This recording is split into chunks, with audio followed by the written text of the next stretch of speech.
El Señor esté con ustedes. Y con tu espíritu. Proclamación de la buena nueva de Jesucristo según San Lucas. Gloria y honor a ti, Señor Jesús.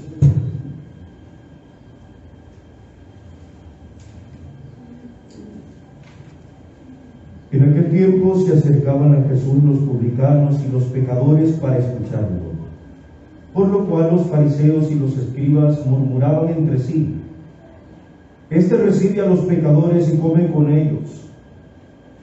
Jesús les dijo entonces esta parábola: Un hombre tenía 2 hijos, y el menor de ellos le dijo a su padre: Padre, dame la parte de la herencia que me toca. Y él les repartió los bienes. No muchos días después, el hijo menor, juntando todo lo suyo, se fue a un país lejano y allá derrochó su fortuna, viviendo de una manera disoluta. Después de malgastar todo, sobrevino en aquella región una gran hambre y él empezó a padecer necesidad. Entonces fue a pedirle trabajo a un habitante de aquel país, el cual lo mandó a sus campos a cuidar cerdos. Tenía ganas de hartarse con las bellotas que comían los cerdos, pero no le dejaban que se las comiera. Se puso entonces a reflexionar y se dijo: ¿Cuántos trabajadores en casa de mi padre tienen pan de sobra? Y yo aquí me estoy muriendo de hambre. Me levantaré, volveré a mi padre y le diré: Padre, he pecado contra el cielo y contra ti. Ya no merezco llamarme hijo tuyo.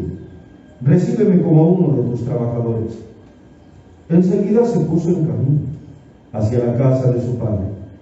Estaba todavía lejos cuando su padre lo vio y se enterneció profundamente. Corrió hacia él y echándole los brazos al cuello, lo cubrió de besos. El muchacho le dijo: Padre, he pecado contra el cielo y contra ti. Ya no merezco llamarme hijo tuyo. Pero el padre les dijo a sus criados: Pronto, traigan la túnica más rica y vístansela. Pónganle un anillo en el dedo y sandalias en los pies. Traigan el becerro gordo y mátenlo.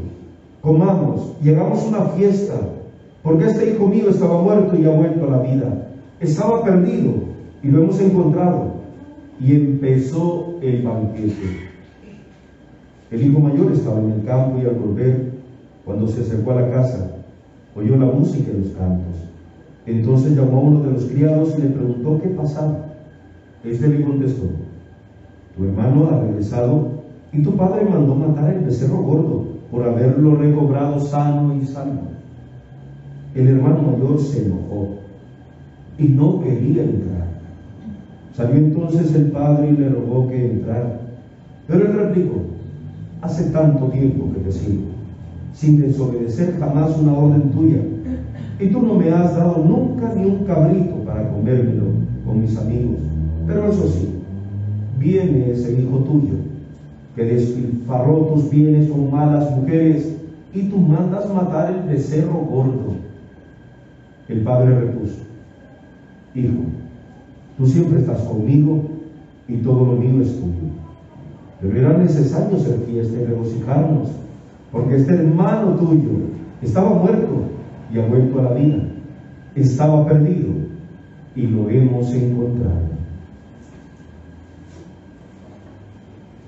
Palabra del Señor. Gloria y honor a ti, Señor Jesús.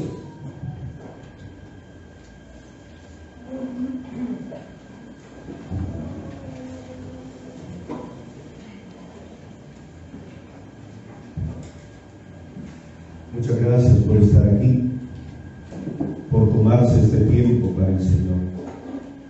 Yo a veces pienso que si usted buscara a Dios como busca el cargador de su teléfono cuando ya no tiene energía, otra cosa sería nuestra vida. No fuéramos tan violentos, estuviéramos preparados siempre. Y a veces cuando usted la rayita esta, ¿verdad?, ya va a 15, ¿verdad?, y el teléfono le avisa y empieza: ¿dónde está? ¿Dónde está? Y se ha perdido un poquito la desesperación, tengo que cargarlo. ya no se le diga si se le acaba por completo la energía y usted anda ahí que quiere saber qué pasa en el mundo por medio de su teléfono. Qué bueno sería que nosotros tuviéramos esa necesidad de Dios y que pudiéramos disfrutar cada vez que venimos aquí, porque hay muchas cosas que aclarar, muchas cosas que mejorar, y cuando nosotros confundimos nuestra fe, nuestras convicciones, nuestros valores, nuestras actitudes, y no están fundadas en una espiritualidad sincera y verdadera, somos muy religiosos, pero muy poco cristianos. Y siempre lo voy a decir, ¿no? Comprender esto es una cuestión existencial, no una teoría. Escribamos un libro sobre ser madre, y yo me lo puedo leer y aprender de memoria, pero nunca voy a experimentar. Hay mucha gente cristiana que tiene mucha teoría, pero nunca ha querido experimentar la verdadera vida que viene de Dios. La arrogancia es dura, la soberbia difícil, el orgullo atroz, y esto no nos enmudece, no nos quita el sueño, pero por eso estamos aquí, y por eso le agradezco que usted venga, y que bueno sería que empezáramos a disfrutar del tiempo que le dedicamos a nuestra alma. A veces, cuando aquí, porque es bastante pequeño, pero en la sede parroquial, no sé cuando ustedes han ido alguna vez, a mí me da un poquito de gracia, porque en el momento de la comunión no todos comulgan, y hay mucha gente que en ese momento de la comunión, porque no tiene más que hacer, tiene la tentación y saca el teléfono y empieza a ver, y yo paso y está sentado, ya como el que está aquí, el que está sentado aquí está viendo su chat, ¿verdad? Y digo, la necesidad profunda, no se aguantó los 15 minutos que faltan de la Eucaristía para poder ver el teléfono, y alguno de ellos, en plan así amable, le digo yo, hable con Dios, después habla con la gente, ya, hable con Dios, pero tenemos una necesidad de comunicarnos y de ver quién se comunica con nosotros, pero no hemos aprendido a comunicarnos con Dios. Cuesta mucho porque vamos en un camino difícil. Difícil digo porque vamos a aclarar los conceptos ahora. Tenemos conceptos bastante errados en relación a la palabra de Dios de este día. Primero, hay que tener en cuenta, supongo yo, que todos estos domingos en los que usted ha participado de la Eucaristía tiene propósito concreto, tiene metas claras, cómo quiere llegar. Y se lo decía el miércoles de ceniza, ojalá su meta para la Pascua sea comulgar. Porque ¿por qué razón no comulga? Hay personas que no pueden. Porque hay una razón específica por la que no pueden. Pero hay personas que pueden hacerlo y no lo hacen porque simplemente no son capaces de despojarse de un pecado o de su orgullo, de su arrogancia. Y entonces este proceso que se nos presenta en la Cuaresma es como muchísimas cuaresmas, pero solo vivimos en estos instantes, pero sin que esto sea significativo para nosotros. Y fíjense, se ha aprendido el esquema de Cuaresma, se lo ha aprendido las lecturas, son en el ciclo C, son una maravilla, todos. ¿Cuántos ciclos son? 3 ciclos, y ahorita estamos en el ciclo C, significa que leemos a San Lucas. Y fíjense que la Cuaresma desde San Mateo es el nacimiento del agua y del Espíritu por el bautismo. Ese es el recorrido de la Cuaresma. En San Marcos es el recorrido de la cruz y marca muchísimo todas las etapas de Jesús en el camino a Jerusalén. Y San Lucas no. San Lucas es la misericordia, la bondad y la piedad de Dios. Ese es el cómo se enmarca cada una de las liturgias cada año. Y por eso es que ahora nosotros empezamos con la misericordia. ¿Y cómo se enmarcan los temas? El primer tema, cómo se vencen las tentaciones. El segundo tema, cómo se vencen las pruebas. El tercer tema, el domingo pasado,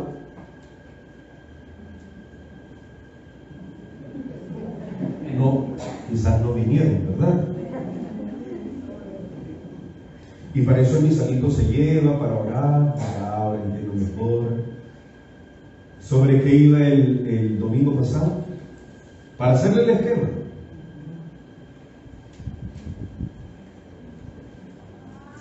¿Se durmieron?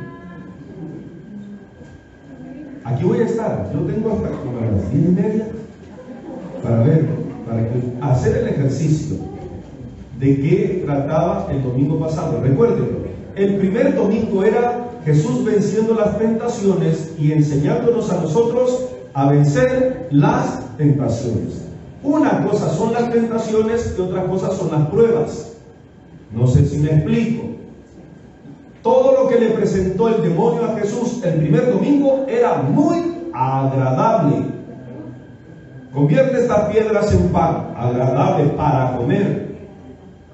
¿Ves todo esto que está aquí? Te lo voy a dar a ti. ¿Quieres tener poder? Aquí está, yo te lo voy a dar. Tentación riquísima para el corazón humano. Luego de eso, la última tentación es: haz un espectáculo. La gente le gusta y le maravilla el espectáculo. Vamos a conseguir un espectáculo. Y por eso se siguen llenando los estadios. No así las iglesias. Porque la gente no busca el silencio, busca el espectáculo. No busca el signo, busca la emoción. Y por eso el Señor, son tentaciones muy agradables. Es muy distinto las pruebas a las tentaciones. ¿Cuál es la diferencia? Que no es igual el problema que tienen a veces el matrimonio, que no saben cómo resolverlo, que la tentación que pueda tener alguno con respecto a ser infiel. La infidelidad es rica y provoca esta sensación: uy, es así, ¿verdad? No creo que se dé cuenta mi mujer, no creo que se dé cuenta, pero yo quisiera darle esta canita al aire. ¿Ya se da cuenta la diferencia? Esa es una tentación. Pero el segundo domingo es cómo vencer las pruebas, porque es la transfiguración del Señor que nos recuerda su divinidad, y era simplemente para que los apóstoles, aquellos tres, pudieran soportar el escándalo de la cruz, algo que iba a ser doloroso, difícil, inesperado para ellos. A la vuelta se iban a encontrar con lo que nunca se habían encontrado. Ahí se iban a encontrar la traición, el miedo, la cobardía. Se le iban a encontrar en su corazón y tenían que estar preparados para esta prueba, que es muy distinta a la tentación. Entonces el Señor va con este esquema en esta cuaresma. Primero, tentaciones. ¿Cuántas personas le llaman a la tentación? Ya no es tentación, sino que es ocasión, ¿verdad? Es posibilidad. ¿Puedo robar? Ay, tanto que necesito el dinero, más que no me pagan suficiente. Y ya no lo ve como una tentación, sino como una posibilidad. Y ya no le digo, se imagina a los jóvenes con todas el enviciarse por los juegos. Para ellos no es una tentación, es una posibilidad. El enviciarse con ciertas cosas que no deben, ¿verdad? Ver pornografía para muchos no es una tentación, es un placer, es una posibilidad. Ya no es una tentación esto. Y es algo que se hace porque todos lo hacen, porque considero que mi conciencia ya no me reclama, y estamos llamando bueno a lo que no es bueno. A mí me preocupa mucho la gente mal hablada, malcriada, y por eso cuando escuchamos ayer y estamos en esta crisis extraña de que se mueren más de 50 personas asesinadas, y como nosotros estamos acostumbrados a la violencia, nos asusta pero poquito. Y ya empezamos a hacer las teorías conspirativas de dónde viene esto, por qué, y dependiendo de su pensamiento ideológico, político, partidista, dice, esto es por esto, esto es por lo otro, y cada quien anda inventando. Pero lo que sí es cierto es que 50 personas están sufriendo la muerte de sus seres queridos. Ya no importa lo que ellos estaban pensando, haciendo, lo que sea, allá hay dolor, hay sufrimiento. Pero lo que sí es cierto es que nosotros, el gesto ofensivo, la palabra ofensiva, usted ya no la ve como una tentación, sino que lo ve como parte de su ser, y ni siquiera intenta evitarlo. Es que me enojan, sí, y cree que no puede actuar de otra manera. Para muchos ya el mal carácter no es tentación, es que así soy. Y se imagina las personas soberbias, que andan repitiendo así soy, porque su mal carácter se va de encuentro con los demás. Y creemos nosotros, andamos en una sociedad ansiosa, impulsiva, y cualquiera le ofrece a usted darle de golpes en la calle. Pero para nosotros pareciera que esos ofensivos, esos violentos, ya no es una tentación, es una posibilidad. Ya no luchamos como que fueran tentaciones, sino más bien porque creemos que las cosas son así. Y no debería de ser así. Eso en cuanto a tentaciones. Y luego en cuanto a pruebas, Jesús nos muestra, nos da el resplandor de su gloria y su gracia para saber que podemos enfrentar cualquier prueba. Y las pruebas son distintas, porque ahí enfrentan la enfermedad, ahí enfrentan cuando los hijos se van, ahí enfrentan la soledad a veces de las personas mayores, que ya sus hijos se fueron, que ya sus nietos ya no están, y que andan un poquito de un lado para otro, y se sienten un poquito inútiles. Esa es prueba. Es la prueba. Que el Señor se queda sin trabajo, es la prueba. No es una tentación. Pero si está aquí, es porque usted ha visto este resplandor de Dios, que aunque la cruz sea difícil y el escándalo de la cruz sea difícil, se puede superar con esta gracia de Dios. Y por eso tenemos las reservas, y por eso venimos a la gracia de Dios los domingos. El esquema se lo estoy haciendo para ver si se recuerda de que habló el tercer domingo, el domingo pasado. ¿Del qué? Sobre. Y entonces el esquema va así. Primero, tentaciones, cómo vencerlas. Segundo, pruebas, cómo vencerlas. Tercero, misericordia. Cuarto, misericordia. Quinto, misericordia. Y de muchas maneras. El domingo pasado era, Señor, ¿te das cuenta que esta gente ya lleva 15 cuaresmas y sigue igual? ¿Y qué tal si la pandemia nos lleva? Y mucha gente que el año pasado estaba aquí, el antepasado estaba aquí, ahora ya no está. Y muchos de ellos no creían que pudiera ser su última cuaresma. Esto no es una amenaza, oye, es una advertencia. Y el domingo pasado era duro el Señor, porque se recuerdan cómo empezó. Creen que los que se murieron ayer, y así era, se recuerdan cómo empezaba el Evangelio. Creen que, Señor, ¿sabes qué? Pilato mandó a matar a unos galileos que estaban ofreciendo sacrificio. El Señor dice que, pues sí, te imaginas la maldad, y creen que ellos merecían morir, creen que eran más malos ellos que todos los demás. Yo les digo que no. Ellos pensaban que ese día se iban a morir, no. Pues sepamos que a ustedes les puede pasar lo mismo. Y los 18 que murieron aplastados por la torre de Siloé, ¿creen ustedes que eran más culpables que los demás? Yo les digo que no, que la muerte puede llegar de repente. Buenos, malos, ancianos, jóvenes, niños, mujeres, hombres, ricos, pobres, gordos, flacos. Puede llegar mañana. ¿Creen que son más culpables ellos que todos los demás? No, pero nos puede pasar lo mismo a nosotros. Ya de una forma así bastante dura, ¿no? ¿Creen que los que murieron ayer eran más culpables que ustedes? Pero nos puede pasar. Y qué desperdicio de vida. La de muchos de ustedes. Y la mía. Y entonces, Señor, dales un año más. A ver si para la próxima cuaresma se confiesa esta gente. A ver si para la próxima cuaresma ya están casados por la iglesia. Como saben, toda la mentalidad que anda por ahí superficial. Ya le digo lo que dice. ¿Y por qué no se casan? Es que no tenemos dinero. Gratis les caso. Es que no tenemos por vestido, el mejor que tengan. Es que no tengo una camisa, yo le regalo una. Es que me da pena, padre, ya estoy muy mayor. Pues a las 3 de la mañana en cualquier lugar, aquí si quiere, a las 3 de la mañana que nadie lo vea, solo 2 testigos necesito. Es que no tenemos para la comida. Ya saben, se recuerdan cómo es, ¿verdad? Compre los aguacates que están a una ahorita, le da, los parte por la mitad y le da a la gente una tortilla que raspe, ¿verdad? Aguacate con tortilla.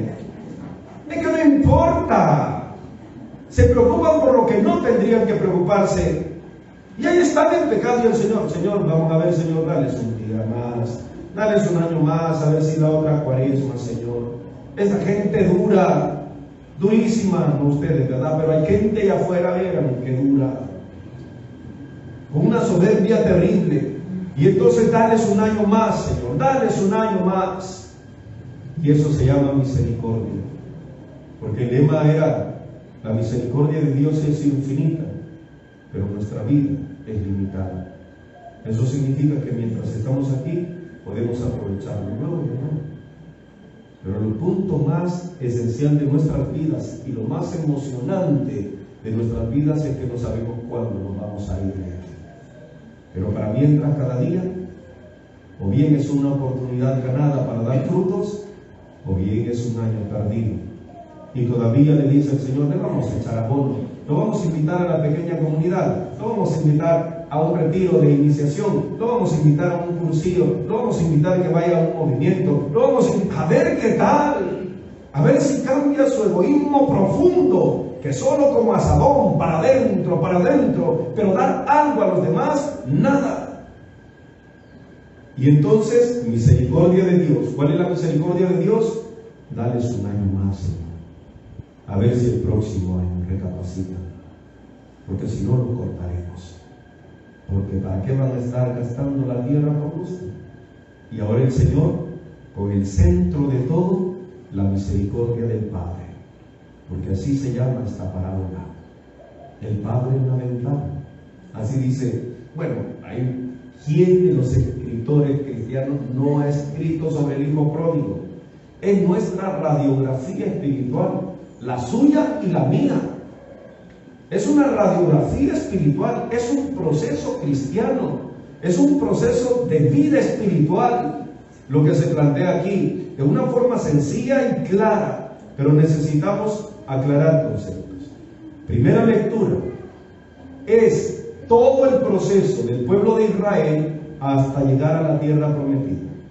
Y para esto empezaron siendo esclavos en Egipto, pasando todo el proceso del desierto y los que murieron allí con las tentaciones, y luego llegar a la tierra prometida. Y la tierra prometida lo que tiene como deleite es que ya no es maná, ya no tienen que depender de las otras circunstancias externas, sino que la tierra da su propio fruto y la comida es propia, y la Pascua por primera vez es con ese pan que tendría que ser, con ese cordero que tendría que ser. Y por eso es que están para ellos la descripción del pan ácimo de trigo. ¿Cuánto debían de no comer pan de trigo? 40 años. Es como que usted se vaya al extranjero y nunca coma pupusas. ¿Qué es en serio? A saber qué nos pasa a nosotros. Pasé 6 años por allá afuera y mire, venían compañeros para acá, o gente que tenía alguna posibilidad de viajar allá donde yo estaba. ¿Y qué es lo que pedíamos? Pupusas, fíjese. No pedíamos otra cosa, pupusas. Y nombre, que llegaban allá y las calentábamos y no eran tan buenas o como sea, pero es que eran lo que eran.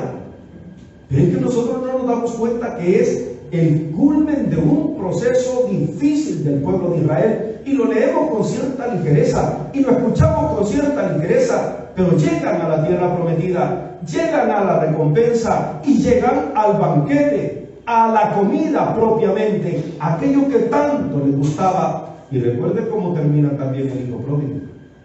Y por eso el Salmo dice, hagan la prueba. En medio de la esclavitud,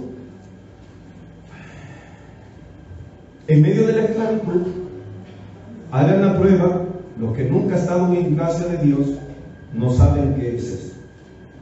Y ya siempre le digo, es como alguien que quiera y explique qué es estar enamorado cuando nunca ha estado enamorado. No se sabe explicar porque es una experiencia. Teóricamente están todas las canciones, ¿verdad? Tengo celos por amarte, tengo celos, y todas estas cosas que dicen.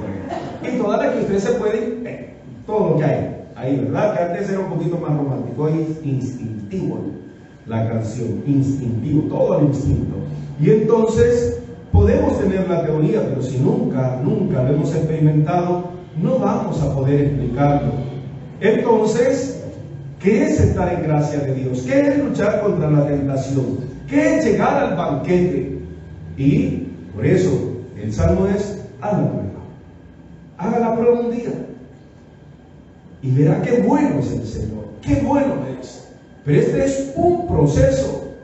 No es como cuando yo le digo a usted le gusta el chilate dulce y usted me dice, mire, fíjate, pruebe, hombre, haga la prueba, a ver si le gusta. Esto no se trata de un gustito, sino de algo que tiene que servirle para toda la vida a usted. Ya saben que nosotros los de Oriente nos tomamos el chuco con azúcar, ¿verdad? Y cuando algunos de la capital o de la zona occidental dicen, y con azúcar, uy, qué feo es, pruébelo, es riquísimo. Porque no lo han probado, ya es lo mejor que hay. No, eso no, a mí me da no sé qué. No, pues sí, claro, son experiencias.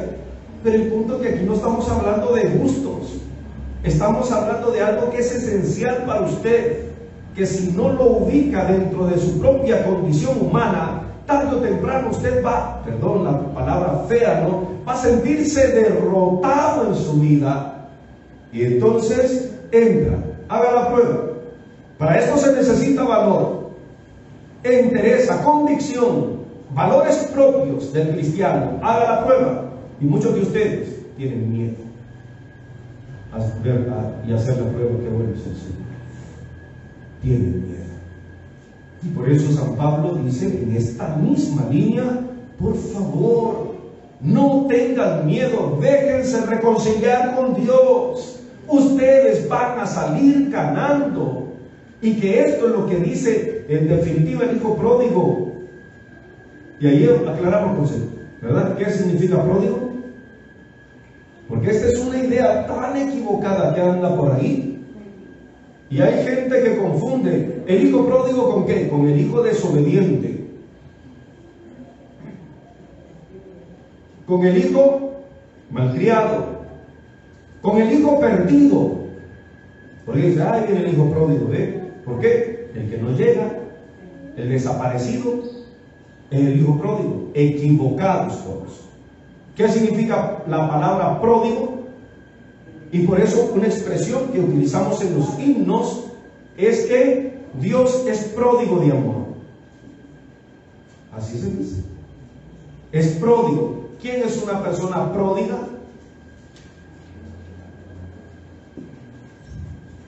Aquí voy a estar, ya sabes. ¿Usted cree que yo le voy a contestar? Pues no, un poquito hagamos el ejercicio. No puede ser que hayan pasado ustedes diciendo, este es el hijo pródigo, este es el hijo perdido, escuchando durante sus 40 cuaresmas que ha pasado, escuchando el hijo pródigo, y resulta ser que no sabe qué significa. ¿Cómo puede ser? ¿Qué significa ser pródigo? Bueno. No. ¿Arrepentido? Tampoco. Lleno de amor. ¿Lleno de amor? No. ¿Falta de misericordia? Tampoco. ¿El qué? ¿El que pide? No, tampoco. Vamos, le voy a seguir dando oportunidades. ¿Cómo es posible que no sepan qué significa una persona pródiga? No. No. Reflexión. No. Vamos, intentémoslo. ¿El que pide? No. No. ¿El orgulloso? Ay, cuánto pródigo hubiera aquí. No. ¿El que regresa arrepentido? No.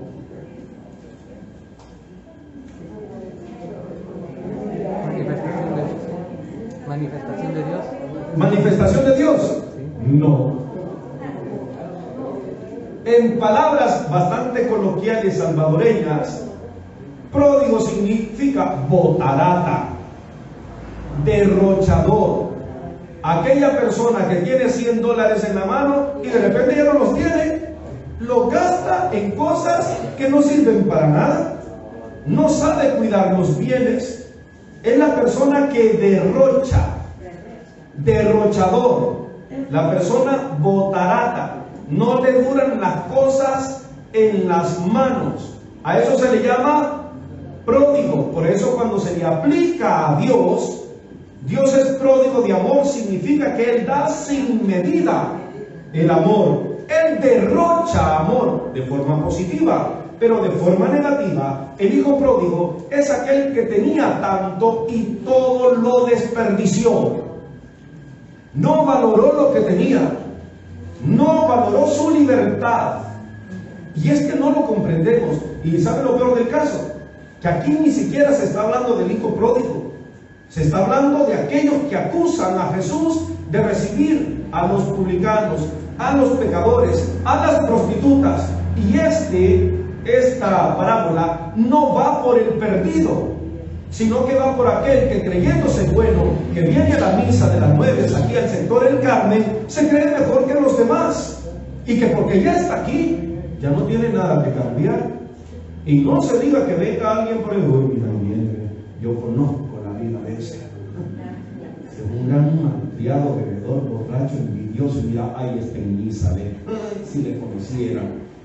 Ahí está el hijo mayor. Porque la parábola no surge del que se arrepiente, surge de aquel que, viendo al que quiere arrepentirse, en vez de recibirlo, lo rechaza, se aleja, renuncia a poder celebrar que el otro quiere cambiar. Ay, era que esto es duro, difícil dentro del proceso cristiano, porque estamos en los dos bandos. No, los que estamos aquí no nos vemos en camino, no nos vemos en ese proceso del hijo pródigo. Por eso pródigo es derrochador.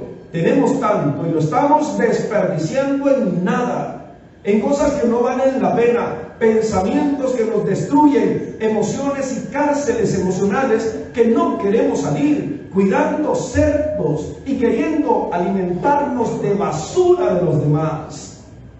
Así andamos. A todas luces, oye, porque la prisión más difícil de romper no es salir de la casa del Padre, porque ve el esquema, es, lo tengo todo, pero no me siento libre. ¿Le suena a los jóvenes que están por aquí? Lo tengo todo, pero no me siento libre. Entonces, teniéndolo todo, quiero que todo esto sea solo para mí. Dame lo que me pide, dame lo que me pertenece. Significa, papá, para mí, ¿quiénes dan la herencia? ¿Quiénes dan la herencia? ¿Cuándo se entrega la herencia? Cuando fallece. Entonces, aunque no lo crean, el término dentro de la condición judía era, dame la herencia que me corresponde, es igual a decir, para mí estás muerto. No quiero nada contigo. Me voy. Mi vida me pertenece. Esa ilusoria libertad del hijo derrochador, que teniéndolo todo, lo empieza a malgastar. Teniendo el amor, lo desprecia. Teniendo las capacidades, se hunde en el vicio. Qué derrochadores somos nosotros. Cuánta capacidad desperdiciada por orgullo, por vanidad, por soberbia, por egoísmo. Cuántas capacidades encerradas por complejos que usted tiene. Y no solo eso, por complejos, sino por ideas equivocadas. ¿Qué anda por ahí? ¿Qué es ser cristiano? Ir a misa el domingo está bien, pero el Señor no le va a preguntar cuántas veces vino a la misa, sino cuánto fue capaz usted de dar algo de usted mismo a los demás y compartir con los demás. Porque si la vida cristiana no nos lleva a soltarnos de nuestras propias cárceles interiores, entonces no es un proceso espiritual, religioso sí, pero no espiritual. Y vamos a hablar muchísimo de esto. Y esa es una de las, como diríamos, de las líneas transversales que quiero hacer dentro de los procesos que hay aquí en la parroquia.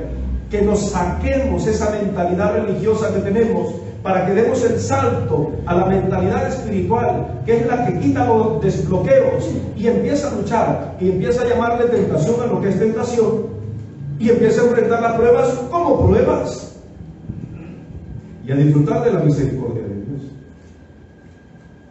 Hay gente que no se va a confesar en esta cuaresma.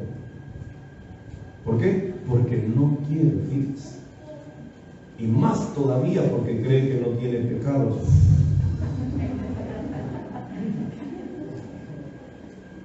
ya sabe, ¿verdad? Que no tiene, cree que no tiene pecado, lo primero que tiene que llegar a hacer, ahí sí, Padre, yo tengo la clave para que pueda triunfar la iglesia. Yo no tengo pecado. Le voy a explicar cómo hago todos los días para no pecar. Enséñanos, porque yo no sé cómo se hace en esta debilidad nuestra. Y es lo primero que yo le digo a la gente que, Padre, yo no tengo pecado. Es que yo considero que no tengo pecados graves. Ajá, ha insultado a alguien. Sí, pero no palabras graves, así de verdad, así. Pregúntele al otro cómo se sintió. Y pregúntele el daño que le provocó. A ver si no es tan grave lo que usted está haciendo. Entonces, este es el panorama de ahora. La misericordia de Dios con dos hijos. Uno que se cree bueno y el otro el que ha destrozado su vida. Y de esos años, de los dos, rápidamente, porque pues sí, aquí no va a llevar toda la mañana, pero quiero decirle algo. Mire, el hijo derrochador, para que no vaya quedando, el hijo botarata, lo tiene todo, pero quiere alejarse de Dios. No quiere estar en la casa de Dios. Se siente, y escuche bien, esto es muy común en la sociedad en la que vivimos, se siente encerrado y esclavo cuando realmente es libre y lo tiene todo. Pero él quiere experimentar la ilusión de la libertad y se va ahí y disfruta, porque qué bueno disfrutar del pecado, de la libertad. ¿Y cuánta gente llega, Padre, mire, me he perdido en el pecado? Sí, es una gran tentación perderse, disfrutar a la medida que uno cree, pero no se sale librado. Lo siento mucho, no se sale librado. Mal paga el diablo a quien bien le sirve. Tarde o temprano pasa factura. No hay pecado oculto que tarde o temprano no salga a la luz, ya sean las consecuencias o que pueda dañar a los demás. Así. Entonces va el hijo, gasta todo lo que tiene, llega el punto de la miseria, tiene que pedir trabajo. ¿Qué significa los cerdos para los judíos? Es el animal más impuro para los judíos. Por consiguiente, que Jesús diga que estaba cuidando cerdos, es decir, que había caído en la condición más miserable de un ser humano. Miserable. Y no solo eso, todavía lo más miserable era querer comer la comida de los cerdos y no poder. ¡Qué vida más miserable! Vacía, con muchos miedos, frustraciones, desilusiones. Porque qué desilusión la vida cuando ya las cosas no se tienen y dice, si hubiera. Y es entonces, C.S. Lewis dice, hablando del hijo pródigo, que cuando uno le cierra la puerta a la gracia de Dios, Dios entra por cualquier rendija de nuestra vida. ¿Por qué quiso regresar? Se arrepintió el hijo y allí cuidando los cerdos y queriendo comer la comida de los cerdos, ¿se arrepintió de todo lo que había hecho? ¿Se arrepintió? ¿Ustedes creen? ¿Ustedes creen que sí, verdad? Sí, pero que no se arrepintió, sintió hambre.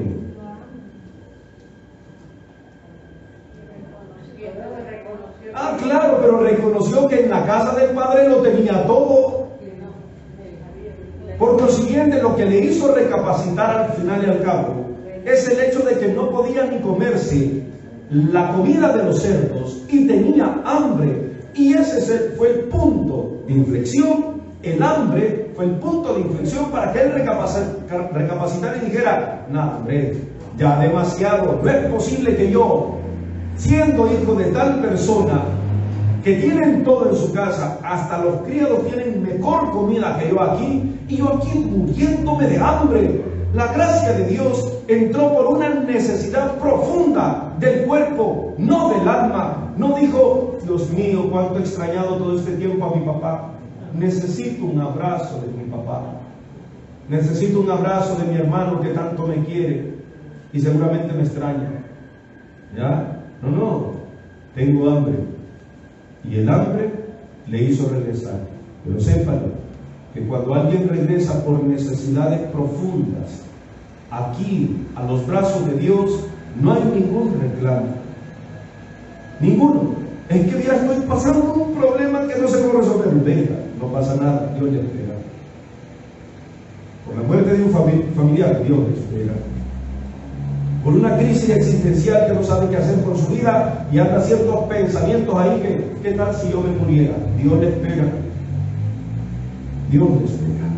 Y es entonces cuando reacciona, va para allá, reacciona. Esta es la mejor postura que tiene el ser humano, entrar en sí mismo, verse a sí mismo y tomar una decisión para cambiar la actitud de la que se encuentra. ¿Sabe cuál es la postura de mucha gente? Quedarse ahí tirado.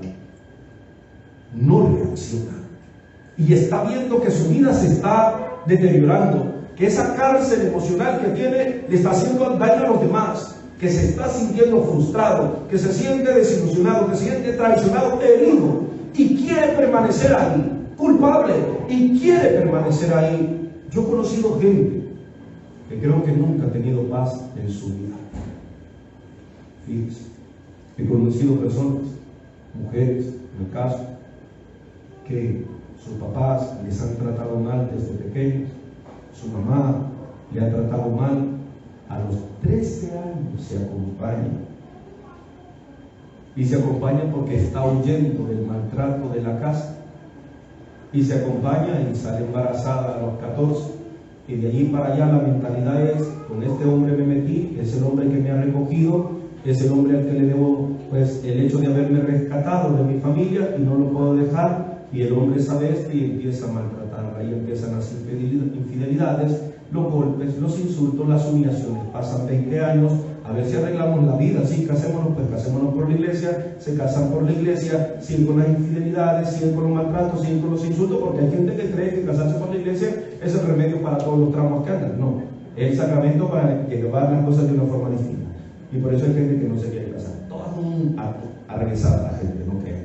Y entonces llega ahí y estando ya tiene su hijo y su hijo quiere superar, pero la mamá tiene tanto trauma que su hijo se ve como una competencia. Ojalá mi hijo no haga esto, ojalá mi hijo no haga lo otro. Mi hijo, ¿para qué vas a ir a la universidad si de nada sirve? De todas maneras no hay trabajo. Mentalidad pesimista porque ha crecido dentro de ese pensamiento, ¿ya? Y de repente pues nos tenemos que separar, se separan, el hijo queda en medio y todo lo demás, y sufre porque el hijo no se va a ir con ella, quiere quedarse con el papá porque ella es amargada, frustrada. Toda la vida ha sido así. No reacciona la gente. Y allá está comiendo porquería emocional y no reacciona. Y yo digo, estas personas habrán pasado un año de su vida con el corazón en paz, y si no lo han experimentado, creen que es un estado normal de estar cuidando los cerdos, que son los pecados, y estar alimentándose de porquería el corazón y la mente. Aquí hay mucha gente. Aquí, yo aquí no, aquí usted no, sino aquí en Soyapango, ¿verdad? Aquí los que nos están viendo por las redes sociales. Pero si no aceptamos esto, no nos vamos a levantar. Y llega el hijo y va con toda la excusa preparada, ¿no? Aquí estoy, padre, me equivoqué, quiero decirte que he pecado contra ti, contra el cielo, contra todos, contra mi hermano, contra el perrito de la casa, que todos, contra todos he pecado. Me siento culpable, lo siento mucho. Ya no me trates como un hijo. Trátame, por lo menos era un poquito, no era tan cínico. ¿Se dan cuenta? No era tan cínico como algunos, ¿verdad? Como algunos que han fallado y todavía creen que tienen todos los derechos del mundo. Ahí, gente cínica. Y entonces llegan, no estoy consciente, fallado ya, de hijo, no quiero. No es que no quiera, no puedo, lo comprendo, papá, si no me vas a tratar así. Y el papá ni le dice nada. ¿Cuál es el diálogo que tiene el papá con el hijo? Cuando llega, es que los gestos, imagina aquel hijo, no se bañó después de estar con los cerdos, oye. No, que es en serio, él salió, como muchos, salió en caballo, o por lo menos en dromedario, porque tenía mucho dinero. Salió con oro, con plata, salió vestido con telas finas, con comida, gordito, fuerte, y regresa oliendo a animal, con los harapos en la ropa, el pelo largo, la barba larga, sucio, hediondo. Y el papá a lo lejos lo reconoce, y este es el Dios que siempre está en la ventana. Así se llama uno de los títulos. Hay un escritor, siempre me ha gustado el ánimo con que escribe se llama José María Cabo de Vila, así se llama el escritor. Tiene un libro que se llama El Hijo Pródigo, pero él le titula El papá en la ventana, porque todas las tardes y todas las mañanas aquel papá salía a ver si venía. Y así es Dios con nosotros, porque Dios no nos va a ir a buscar, llega con su gracia hasta donde estamos, porque nunca se va, pero va a ser un gesto nuestro si queremos venir. ¿Se imagina que yo me viniera a las 8 para obligar a todo el cristiano católico que viniera aquí? A todo el cristiano católico de las arboledas. Vaya a misa, es que no quiero, así muchacho lo voy a llevar. Es que tengo examen, pues después lo hace. Es que tengo muchas que hacer, ¿para qué no las hizo antes? Vámonos. Imagina yo obligando a todos a estar aquí. Pero la invitación está siempre, siempre. Y lo que hay es el abrazo del Padre. Por eso, cuando una de las reinas estaba, se llama este santo, San Luis Borja, franciscano, era como el consejero de la reina en ese momento en España. Y la reina, pues, todo el que llegaba donde la reina se postraba y se ponía de rodillas ante la reina, los textos, ¿no? Y entonces está San Luis Borja y llega la reina y le dice, póngase de rodillas. Le dice la reina al fraile, y le dice el fraile, no, majestad, usted no está ante el fraile, está ante el trono de la justicia y la misericordia, y aquí todos están de rodillas, porque solo así se puede recibir la misericordia de Dios. Por eso, si váyase a internet, y el cuadro más famoso, ¿verdad?, del Hijo Pródigo, el cuadro de Rembrandt, si lo ve por ahí, usted ponga cuadro de Rembrandt, Hijo Pródigo, póngalo en internet cuando llegue, y ve las manos del Padre, los harapos del Hijo, trasfondo, una fiesta, pero también la mirada envidiosa del hermano mayor. Chulísimo, ¿verdad? ¿Ven? Porque así es la misericordia. Por eso, cuando usted llega, y si no se excusa mientras está confesando, no hay razón para que usted no pueda salir absuelto de una confesión. Y si usted lleva un servicio, que esto es lo más difícil hoy, lo más difícil, y quiero explicarle esto. Se le puso lo que había perdido gratis. Tráiganle de nuevo un anillo, que es cuestión de posición dentro de la casa. Tráiganle por favor el vestido mejor que se tenga, los perfumes mejores. Vamos a dejarlo irreconocible, porque este es mi hijo, es mi hijo, y hagamos fiesta. Por eso, cada vez que alguien se confiesa, lo primero que puede hacer es participar plenamente del banquete. De lo contrario, muchos se quedan en la puerta y ven al Padre, y el Padre los abraza, les abraza, porque Dios nunca, nunca desprecia algo. Y se imagina usted al hijo pródigo, al hijo derrochador, que le dijera al Padre, esta es una imagen mía hoy, que le dijera, tanto fue todo lo que anduvo, pero se encariñó con algún cerdito, y que llevara el cerdito. Papá, aquí vengo, y le abraza, y póngale, por favor, cuídenme al cerdito, el pecado, ¿no?, que no quiere dejar. Cuídenme al cerdito, recuerden que el cerdo es el pecado. Entonces, cuídenme al cerdito, le dice el papá al hijo, hijo, al banquete, pero voy a llevar mi cerdito. No, aquí nadie entra con cerdos. ¿El cerdo o el banquete? Y muchos de ustedes prefieren el cerdo, aunque están en la puerta de la casa, aunque están con el abrazo del Padre, pero todavía siguen prefiriendo ser los cerdos, aunque no están allá.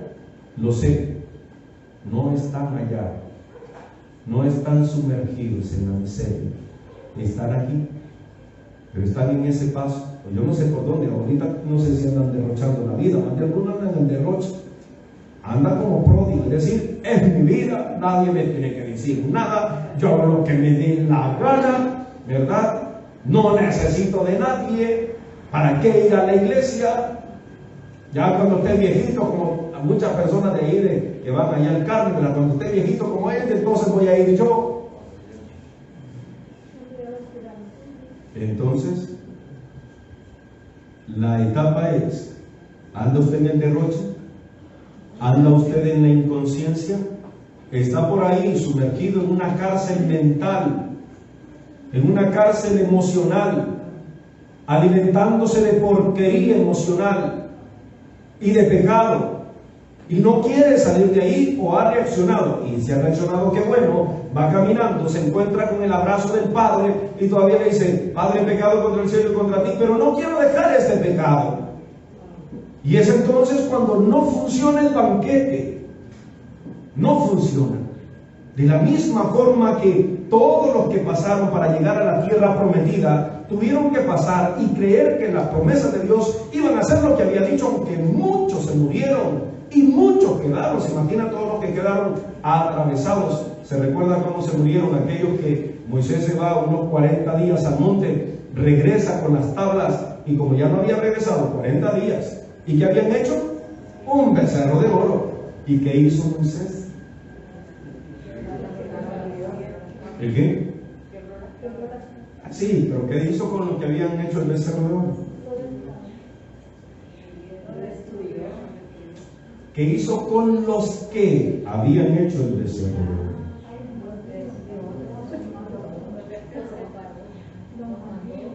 Los mató, oye. ¿Y sabe cómo los mató? Derritió el becerro de oro y les dio que se tome. Como no leen la Biblia ustedes, y les dio que se tomaran hirviendo el oro del que habían hecho el becerro. ¿Y cuántos se murieron mordidos por las serpientes? ¿Y cuántos se murieron de sed? ¿Y cuántos se murieron de lepra? ¿Cuántos en el camino se han quedado? ¿Y cuántos llegan a la tierra prometida y a veces no logramos entrar a la plenitud de la gracia? Ese es el gran reto hoy. Ese es el gran reto. ¿Cuál es el gran reto? Que usted está hoy, yo sé, porque está aquí, yo sé que usted está en la puerta. Muchos ya con el corazón dispuesto a participar del banquete, y otros tantos en la puerta, medio vestidos, preparados, pero con un cerdito agarrado que no lo quieren soltar. Y vuelvo y repito, o entra usted sin olor a cerdo, o no entra. Es un requisito del Padre. Antes de que entre, por favor, báñenlo, pónganle otro vestido. Es decir, esto que viene no es mi hijo todavía, vamos a hacerlo como tiene que ser. Y venga, hijo, al banquete, vamos a comer. Y todas las reconciliaciones, todos los perdones, y si no le hace la Biblia, los evangelios, todo aquel, Zaqueo, Mateo, Lázaro, todo aquello que vuelve a la vida, la niña que estaba de la hija de Jairo, se revive. ¿Y qué dice el Señor? Denle de comer. Y sabe que toda condición de muerte termina en banquete luego cuando el Señor interviene, y toda reconciliación termina en banquete. Así que, y la tarea todavía suya tenemos. El próximo, recuerden, ¿cómo es el esquema? Tentaciones. ¿Cómo vencer las tentaciones? ¿Cómo vencer las pruebas? Y los otros 3 domingos, ¿de qué se trata? Misericordia, misericordia y misericordia. Dales un año más, Señor. Aunque vengan hediondos a hacerlo, aquí está el abrazo de Dios y su banquete, si usted quiere, siempre que quiera. Y luego el próximo domingo, de adelanto, la mujer adúltera. ¿Ya? Misericordia en otro extremo, de otra forma, es la realidad, para que luego no entremos triunfantes en el domingo de la luz. Así que es una propuesta de vida la que yo les hago. Disfruten del banquete y sea capaz, tenga valor esta semana o antes de que termine esta cuaresma, tenga el valor de levantarse y tenga el valor de que esto que repitió en el Salmo sea una realidad. Haga la prueba y verá qué bueno es el Señor. Así sea. Póngase de pie, vamos a hacer nuestra profesión de fe. Creo en Dios Padre Todopoderoso, Creador del cielo y de la tierra. Creo en Jesucristo, su único Hijo, nuestro Señor, que fue concebido por obra y gracia del Espíritu Santo. Nació de Santa María Virgen, padeció bajo el poder de Poncio Pilato, fue crucificado, muerto y sepultado, descendió a los infiernos, al tercer día resucitó de entre los muertos, subió a los cielos, está sentado a la derecha de Dios Padre Todopoderoso. Desde ahí él venir a acusar a los vivos y a los muertos. Creo en el Espíritu Santo, la Santa Iglesia Católica, la comunión de los santos, el perdón de los pecados, el perdón de los pecados, el perdón de lo que creemos, oye, en el perdón de los pecados, si lo cree, confíe en el perdón de los pecados, la resurrección de la carne y la vida eterna. Amén. Oremos a nuestro Padre misericordioso para que su paciencia y su amor sea una invitación constante a todos y a cada uno a volver a Él, a pesar de los fallos y fracasos. Y digámosle: Señor, renuévanos en tu amor. Señor, renuévanos